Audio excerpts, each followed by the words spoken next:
नमस्कार, debate central में एक बार फिर आप सभी का स्वागत है। मैं हूं संजय उपाध्याय। एक पोस्ट को लेकर, एक पेज को लेकर विवाद छिड़ा हुआ है। फेसबुक पेज बना हुआ है, एक पोस्ट किया गया है, कुछ बातें कही गई हैं, ऐसी बातें जो कि सीधे सीधे कहाँ से जुड़ती हैं? सीधे सीधे जुड़ती हैं पहलगाम आतंकवादी हमले से, जिस हमले ने पूरे देश को झकझोर दिया है। उसे लेकर कुछ बातें वहाँ पर लिखी हुई हैं।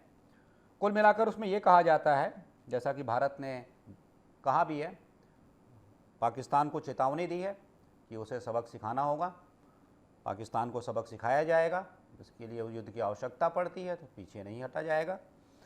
उसे ही लेकर, विषय को लेकर कुछ लिखा गया है। ऐसा लिखा गया है कि कुल मिलाकर ये लिखा गया है, अगर आप पाकिस्तान से युद्ध करेंगे तो हारेंगे। उसके कारण बहुत सारे लिखे गए हैं, उनके साथ पाकिस्तान के साथ चीन है और क्या क्या है, बहुत सारी।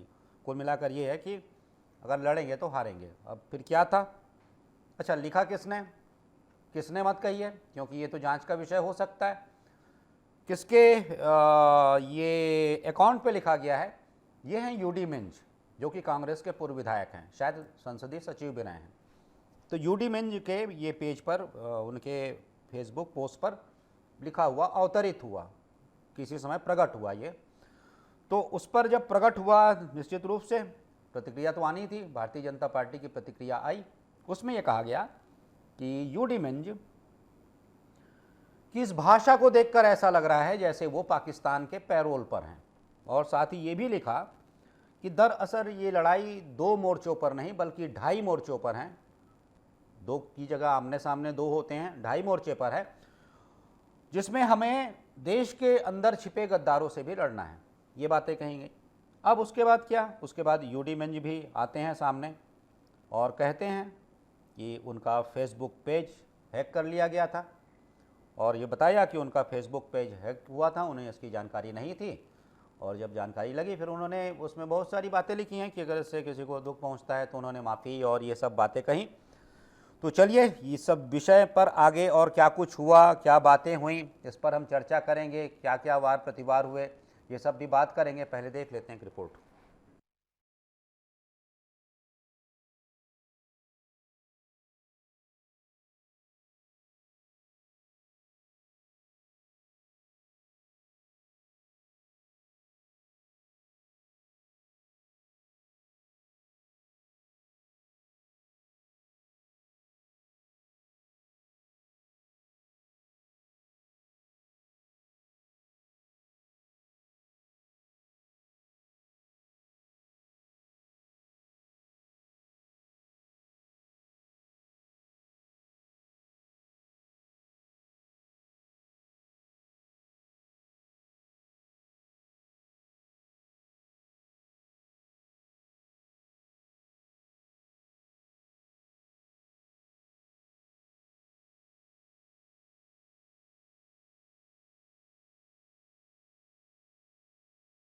पाकिस्तान के साथ खड़ा हो जाएगा। नतीजा सोच लीजिए। उनके इस विवादित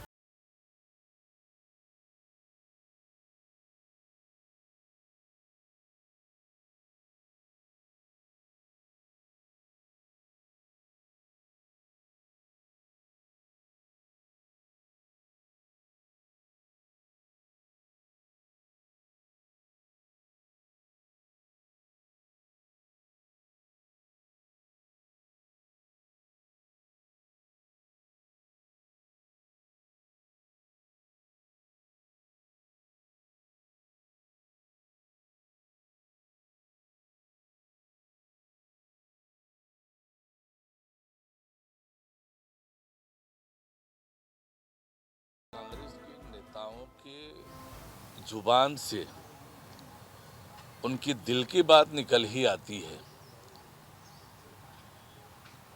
देश के प्रति, देश के संविधान के प्रति, देश के नागरिकों के प्रति इनके मन में क्या है ये बार बार निकल के आता है।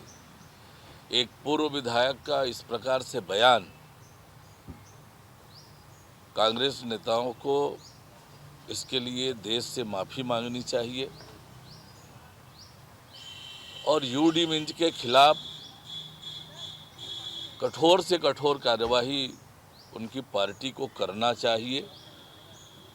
ये बहुत दुर्भाग्यजनक है कि एक पूर्व विधायक इस प्रकार की भाषा का इस्तेमाल कर रहे हैं। देशद्रोह का काम उन्होंने किया है। ऐसा है, यूडी मिंज ने भारत के संभावित हार की घोषणा कर दी और परंपरागत रूप से बोल दिया कि साहब मेरा अकाउंट हैक हो गया। ये परंपरागत बहाने हैं आजकल।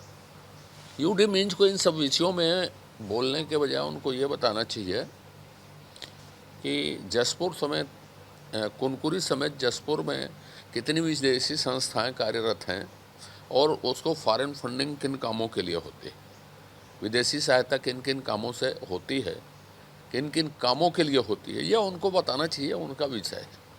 राष्ट्रीय विषय में भारत के खिलाफ टिप्पणी करना ये किसी भी भारतीय के लिए अच्छा नहीं। देश की एजेंसियां, देश के प्रधानमंत्री माननीय मोदी जी, सेना के अध्यक्ष लोग इन विषयों को देख रहे हैं बहुत गंभीरता से। हम कोई भी ऐसा काम मत करें, ऐसी बात मत बोलें जिससे इस संवेदनशील विषय पर कोई प्रभाव पड़ता हो। पहलगाम को लेकर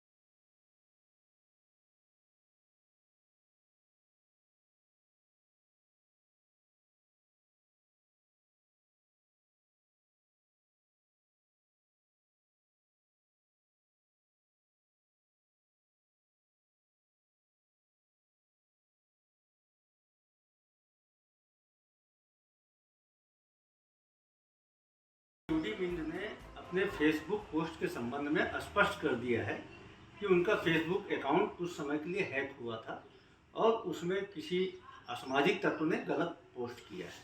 उन्होंने उस पोस्ट के लिए लोगों को आगाह भी किया था, खेद भी प्रकट किया। उसके बाद भारतीय जनता पार्टी के नेताओं के द्वारा की जा रही बयानबाजी स्तरहीन अवसरवादिता है। भारतीय जनता पार्टी कांग्रेस के नेताओं को देशभक्ति की शिक्षा मत दे। इस देश की आज़ादी से लेकर देश के नवनिर्माण में कांग्रेस पार्टी का अमूल्य योगदान है, किसी से भुलाया नहीं जा सकता।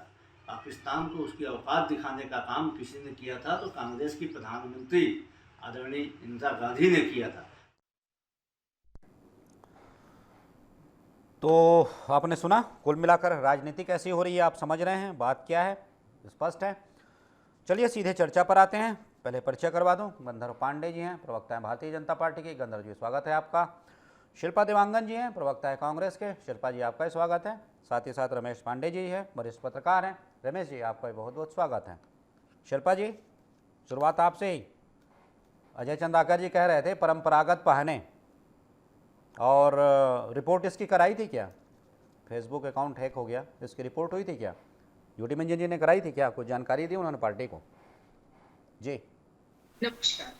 देखिए, बात पहलगाम हमले की हो रही है, जिस प्रकार की क्रूर और निंदनीय घटना हुई, तो सबसे पहले तो मैं अपनी तरफ से, पूरी पार्टी की तरफ से और हर दल की तरफ से मैं पहलगाम में जो शहीद हुए हैं उन्हें श्रद्धांजलि अर्पित करना चाहती हूँ। और इस जो घटना है उसकी क्रूर निंदा करते हैं पूरे देश भर में।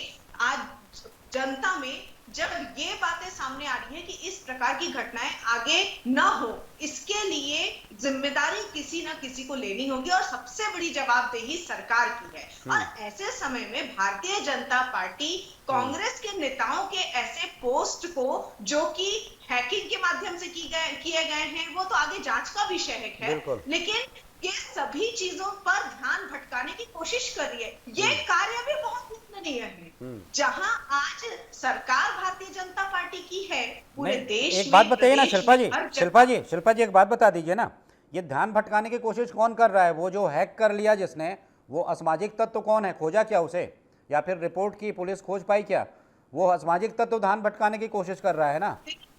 क्यूटी मिंज जी ने शिकायत दर्ज कराई है और जी। उसमें समय के साथ ये तथ्य भी सामने आ जाएगा। जी। वो एक जनप्रतिनिधि हैं और जनप्रतिनिधि होने के नाते उन्होंने हैकिंग का खुद अपने शब्दों में बयान किया है कि ये जो चीजें हैं ये हो सकता है। इस बात से एक और समझ में बात आती है कि जैसे ही पहलगाम की घटना हुई थी जी। उस समय से आरएसएस और भारतीय जनता पार्टी के ऊपर उंगली उठ रही है। पूरे देश में विरोध का माहौल है, तो इस चीज पे ध्यान भटकाने की कोशिश भारतीय जनता पार्टी कर सकती है। और मुझे तो ऐसा लगता है कि कहीं बीजेपी आईटी सेल का ही तो काम नहीं है, क्योंकि जैसे ही ये घटना हुई आपने क्या कहा उस शिल्पा जी कि भारतीय जनता पार्टी की तरफ उंगली उठ रही है इस पूरे घटना के लिए, आप ये कह रही हैं? आता हूं गंधर्व जी। सुरक्षा में कमी थी, निश्चित रूप से उस जगह में सुरक्षा में कमी थी। कहीं ना कहीं भारतीय जनता पार्टी के नेताओं ने भी एक्सेप्ट किया है कि बड़ी चूक हुई है। तो ये सारी बातें तो जनता समझ रही है, ये सारी बातें देख रही है और सुन रही है। ठीक है शिल्पा जी, शिल्पा जी बिल्कुल ठीक है। मैं जाता हूं गंधर्व जी कुछ बोलना चाह रहे थे, आप कहिएगा। लेकिन मैं तो देखा हूं जब भी ऐसे पोस्ट आते हैं तो यही कहा जाता है कि हैक हो गया था। लेकिन मैं आप सभी नेताओं से अनुरोध करता हूं कि एक बार वो आज जम्मू कश्मीर विधानसभा की कार्रवाई देख लें और उस समय वहाँ के मुख्यमंत्री उमर अब्दुल्ला जो कह रहे थे वो थोड़ा सुन लें, तब मुझे लगता है कि सब कुछ स्पष्ट हो जाएगा। कितने शब्दों में कहा उन्होंने, कहा बहुत सी बातें हैं लेकिन ये आज बात करने का समय ही नहीं है। आज तो बात सिर्फ यही करनी है कि हत्या किसने की, क्रूर कौन है, हत्यारा कौन है, हम शर्मसार हैं।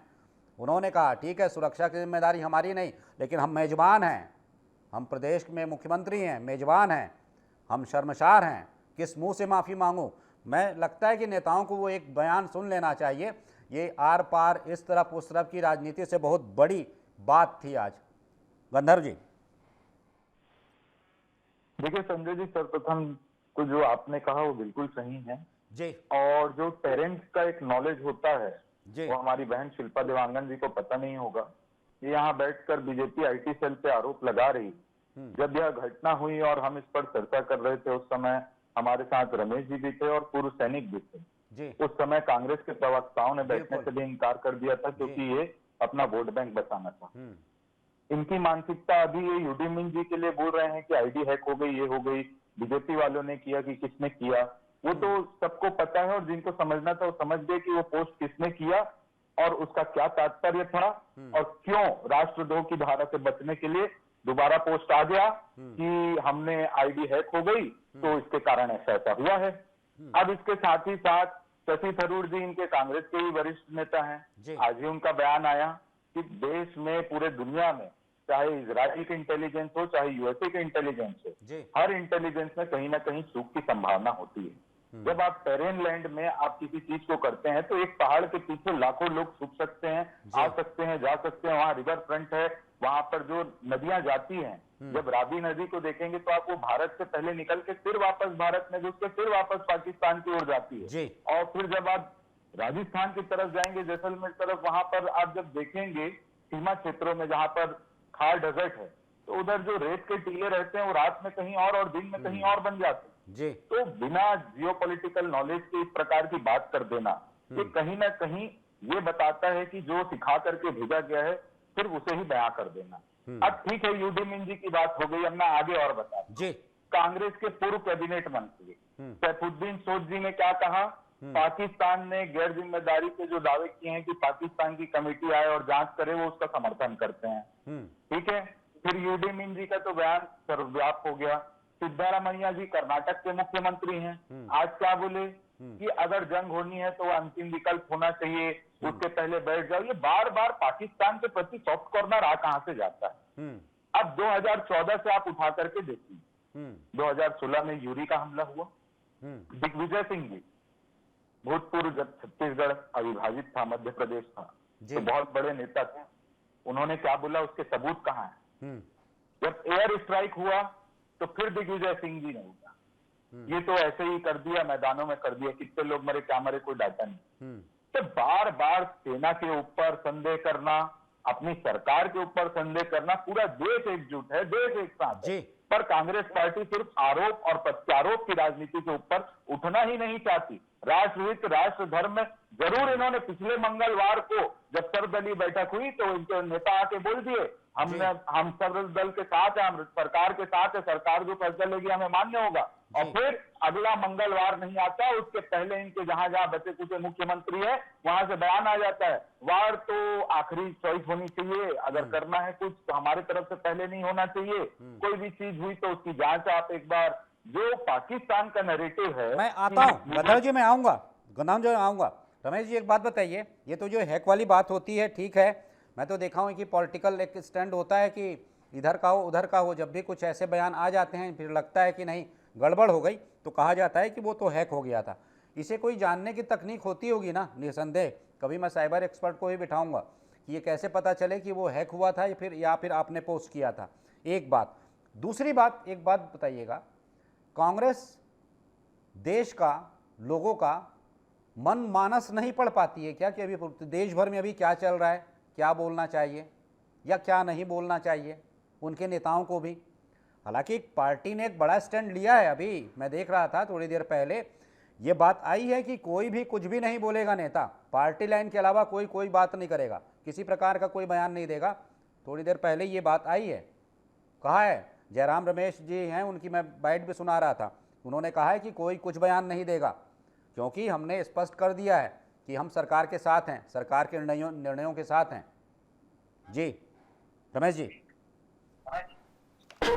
संजय जी, सबसे पहले तो पहलगाम हमले में जो दिवंगत हुए हमारे देश के नागरिक हैं जी, उनकी आत्मा को शांति मिले, इसके लिए मैं ईश्वर से प्रार्थना करता हूं और उनके परिजनों और इस पूरे भारत देश के एक एक नागरिक जी जो इस घटना से गुस्से से लाल है, जिसका खून खौल रहा है जी, मैं चाहता हूं कि ईश्वर उन्हें धैर्य प्रदान करें, ढाढ़स बढ़ाएं और बहुत ही अच्छी सोच के साथ इस जैसी घटना है उस समस्या से हम लोग, हमारे देशवासी निकल सके। मैं पहली तो आपको धन्यवाद दूंगा कि आपने जिक्र किया जम्मू कश्मीर के विधानसभा सत्र के में आज जो मुख्यमंत्री ने भाषण दिया वहां के उमर अब्दुल्ला जी ने जी, मैं उसको सुन रहा था जी। मेरे ख्याल से देश के उन हर विपक्ष के नेताओं को, हर नागरिकों को वो जरूर सुनना चाहिए। बिल्कुल बिल्कुल। जो कुछ अनाप शनाप तरह की बातें कर रहे हैं, उन्होंने साफ कहा कि पर्यटकों के सुरक्षा की जिम्मेदारी मेरी थी, मैंने पर्यटकों को कश्मीर बुलाया था। आज हम उनके परिजनों से किस मुंह से माफी मांगी। बिल्कुल, ये बहुत बड़ी बात कहा उमर अब्दुल्ला जी ने जी। और उमर अब्दुल्ला जी के पिताजी ने, फारूक अब्दुल्ला ने भी आज एक बयान बहुत अच्छा दिया, ऐतिहासिक सर, देश हित में ऐतिहासिक। उन्होंने तो ये कहा कि मैंने आज तक यही बात की थी, मुझे जाना जाता है कि मैं भारत और पाकिस्तान के बीच वार्ता की ही बात करता था कि मुझे ट्रोल किया जाता था। आज मैं कह रहा हूं वार्ता नहीं, अब तो निर्णय कीजिए। आपने वो स्थिति नहीं बनाई कि आज मैं वार्ता की बात करूं कि आपसे वार्ता की जाए। अब तो आपसे वार्ता बिल्कुल नहीं होनी चाहिए, अब तो आर पार। अब सुनिए क्या बयान, मैं वही कह रहा था, थोड़ा नेता सुने, दोनों ओर के नेता सुने कि क्या कह रहे हैं जी। देखिए, देश में कुछ परिस्थितियां ऐसी होती हैं जब हम राजनीतिक दल से ऊपर उठ करके सोचते हैं, समझते हैं और निर्णय लेते हैं और उसी हिसाब से बोलते भी हैं। मेरे ख्याल से जो आज के नेता हैं उनको ये बात समझनी चाहिए और पुराने नेताओं से प्रशिक्षण लेना चाहिए। दूसरी, बिल्कुल, कांग्रेस की जो किरकिरी हो रही है, कांग्रेस के बहुत सारे नेता इस तरह की अनाप शनाप बयानबाजी कर रहे हैं। आज कांग्रेस पार्टी ने भी स्पष्ट कर दिया कि ये उनकी निजी राय है, ये पार्टी का कोई एजेंडा नहीं है जी। और उन्होंने कहा कि पार्टी इस हर परिस्थिति में देश की सरकार के साथ है, केंद्र की सरकार के साथ है, केंद्र सरकार जो भी फैसला लेगी विपक्ष उसके साथ है। तो मेरे ख्याल से जो देश में बहुत नासमझ लोग बैठे हैं, वो उनको समझना चाहिए कि ऐसी परिस्थिति में हमको क्या बोलना चाहिए। अगर नहीं बोलना है तो चुप रहे, ज्यादा अच्छा है। देश में बहुत सारे जिम्मेदार लोग हैं जो इस पर चिंतन मनन कर रहे हैं और क्या करना चाहिए इस पर भी रणनीति बना रहे हैं जी। और यूडी मिंज जी को तो सीधे सीधे माफी मांगना चाहिए। झूठी बात क्यों कर रहे हैं कि हैक हो गया जी। अगर माफी मांग ले तो क्या बुराई है, उनको कह देना चाहिए भाई मुझसे गलती हो गई, मैं इसके लिए क्षमा प्रार्थी हूँ। इतना कहने में क्या दिक्कत है?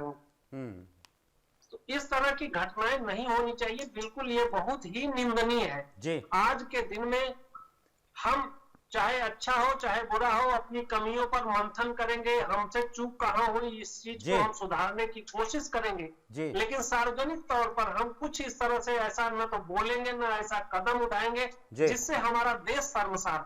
बिल्कुल, ये बहुत बड़ी चिंता की बात है। बिल्कुल शिल्पा जी, मतलब एक बहुत छोटा सा कोटेशन है कि बी साइलेंट या से समथिंग बेटर देन दैट।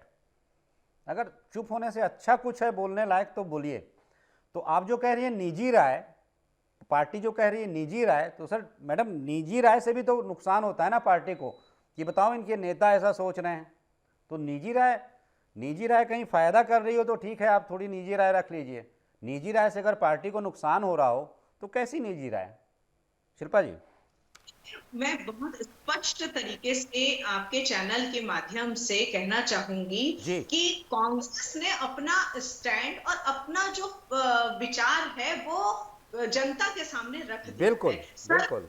बैठक कांग्रेस ने राय दी, सजेशन दिया और उसमें जो डिसाइड हुआ कि कांग्रेस पार्टी अपने नेताओं के साथ में, अपने पूरे विचारधारा के साथ में जो भी कदम सरकार उठाती है, इस बात को उन्होंने स्पष्ट रूप से कहा कि उसमें सरकार का साथ देंगे। परंतु ध्यान भटकाने की कोशिश जो आज अलग अलग तरीके से अलग अलग पहलुओं में जो हो रही है वो क्या स्पष्ट करती है। हैकिंग की बात होती है यदि आज के डिबेट में, तो क्या ईश्वर साहू जी जो कि साजा के विधायक हैं, उनका भी कुछ दिन पूछने वाला था मैं जी, तो क्या भारतीय जनता पार्टी के विधायकों का मोबाइल हैक हो सकता है तो वो हैकिंग होता है, और यदि कांग्रेस के विधायकों का हैकिंग हो गया तो वो हैकिंग नहीं झूठ हो जाता है। ये बड़ी सोच का विषय है। ये अलग अलग चीजें, अलग अलग पहलू किस तरीके से आ जाते हैं। ईश्वर साहू जी का जो बयान था कि हाई कोर्ट सुप्रीम कोर्ट को कोठा से कंपेयर करने का, कोठा वाला जो बयान था कुछ छोटा बड़ा ऐसा कुछ था जी। हुआ था। बाद में उन्होंने स्पष्ट किया कि मेरा मोबाइल, मेरा जो अकाउंट है वो हैक हो गया था। तो मान लिए, आपने भी माना, हमने सबने माना, ठीक है, कांग्रेस ने भी माना, भारतीय जनता पार्टी ने, मीडिया ने भी माना। तो जब कांग्रेस के विधायकों और जनप्रतिनिधियों का मोबाइल हैक हो सकता है, संभावित है, ये हो सकता है, और उन्होंने खुद से शिकायत की है और खुद से जनप्रतिनिधि होने के माध्यम से, मीडिया के माध्यम से उन्होंने कहा है। इसमें दो गुलाम या दो पहलू कहां से आते हैं? गंधर्व जी जवाब दे लीजिए। देखिए, ईश्वर साहू जी की जो बात हो रही है, तो उन्होंने कहा वो आईडी मैं नहीं जानता कौन सी आईडी है, कौन चलाता है, वो फेक आईडी है, उसमें लोग जुड़े हुए हैं, उसमें अपडेट्स आते थे, वो निश्चित ही किसी प्रशंसक या किसी की आईडी हो सकती है। लेकिन जो ये आईडी थी, ये व्यक्तिगत आईडी थी। ब्लू टिक वाली जो आईडी होती है, पूर्व विधायक रहे हैं। प्रशंसक की आईडी मतलब वो आईडी उनके नाम से नहीं बनी हुई थी क्या?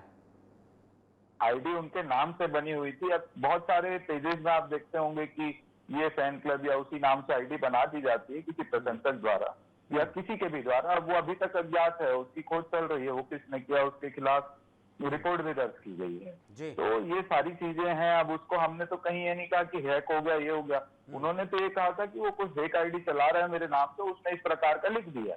तो वो सीधा सीधा उस पर जाकर मामला भी दर्ज हुआ। अब इसके साथ एक बयान और पढ़ देता हूँ। अभी 3 नेताओं के बयान बताया मैं कांग्रेस के। पंजाब के पूर्व सीएम है चरणजीत सिंह चन्नी जी। क्या पूछ रही हैं शिल्पा जी? कुछ पूछ रही हैं जी शिल्पा जी। सोशल मीडिया के जो ड्रॉबैक्स हैं, जो डार्क साइड है, वो यही तो है। कभी फेक आईडी हो जाती है, कभी आईडी हैक हो जाती है, और तमाम चीजें हैं, अलग अलग चीजें डार्क साइड है। वो इनके जो डार्क साइड है, आप अपने पूर्व ठीक है मैं पूछ लेता हूँ, शिल्पा जी पूछ ले रहा हूँ जी। गंधा जी, इनके पंजाब के पूर्व सीएम है चरणजीत सिंह चन्नी। इन्होंने जिस दिन ये हमला हुआ, उसके बाद जब देश में 28 लोगों के कारण पूरे देश भर में मातम आ गया, उनके परिवार से लेकर सब दुखी थे और एक देश ज्वाला में जल रहा था, तो वो बयान देते हैं ये पॉलिटिकल स्टंट है। तो इस प्रकार से जब बार बार इनके पार्टी के जो प्रमुख नेता है, ठीक है पार्टी की ये विचारधारा नहीं है, पर ये वही लोग हैं जिसको पार्टी आगे करती है, विधायक का टिकट देती है, सीएम बनाती है, वो लोग जब ये इस प्रकार का स्टेटमेंट देते हैं, तो ये इनके पार्टी के अंदर जो लोग वो उनकी मानसिकता दिखाता है। इसीलिए तो भाई मोर्चा जो लिखा है वो इसीलिए लिखा है क्योंकि आधे हैं तो उनसे भी लड़ना पड़ेगा ना। जो इस प्रकार की मानसिकता रखेंगे कि हमारी फौज हार सकती है या इस प्रकार की चीजें आएंगी जी, तो उसको क्या बोला जाएगा। ठीक है रमेश जी फाइनल कंक्लूड कीजिएगा। ये जो पूरा घटनाक्रम है, चलिए जो भी बयान आ रहे हैं, एक बात तो स्पष्ट है कि एक आदमी जो होता है सोशल मीडिया का सहारा लेता है, ठीक है, उसमें जो भी बात सामने आए, लेकिन कोई ना कोई तो सहारा लेता है, चाहे वो प्रत्यक्ष ले रहा हो, परोक्ष ले रहा हो या फिर कोई और ले रहा हो, बातें कहता है। दूसरी ओर हम देखते हैं कि स्पष्ट रूप से बयान सामने आते हैं, स्पष्ट कि वही व्यक्ति कह रहा है और उसमें कोई चांस भी नहीं होता है कहने का, क्योंकि जो प्रमाण 6 प्रकार के जो दर्शन में प्रमाण होते हैं उसमें जो प्रत्यक्ष प्रमाण है, परसेप्शन है, उसमें बचने का कोई स्थान नहीं होता है। तो जो ऐसे प्रमाण होते हैं वो ज़्यादा घातक होते हैं। शायद इससे तो आप बच जाएं कि ये किसी और ने किया, कैसे भी किया। अब वो कह रही हैं शिल्पा जी की हैक हो गया था, अब गंधर्व जी कह रहे हैं कि वो फेक था, लेकिन जो प्रत्यक्ष बातें हैं वो बड़ा असर डालती हैं। रमेश जी। संजय जी, मैं सिर्फ यही कहूंगा कि जो हो गया सो हो गया। हैक हो गया, नहीं हो गया, उन्होंने अनजाने में कह दिया या कुछ कह दिया, ये सारी बातें भूल जाएं अभी से और आगे के समय के लिए देशभक्ति का स्वरूप दिखाएं, देश के साथ खड़े हों, अपने देश की सुरक्षा के साथ खड़े हों, सुरक्षा कर्मियों के साथ खड़े हों। ये मैं सबसे निवेदन करूंगा, चाहे वो राजनीति में लोग हों, चाहे मीडिया में लोग हों या आम नागरिक हों। आज के दौर में हम जहां हैं, जिस जिम्मेदारी पर हैं, उस जिम्मेदारी का निर्वहन करें और देश के साथ खड़े हों।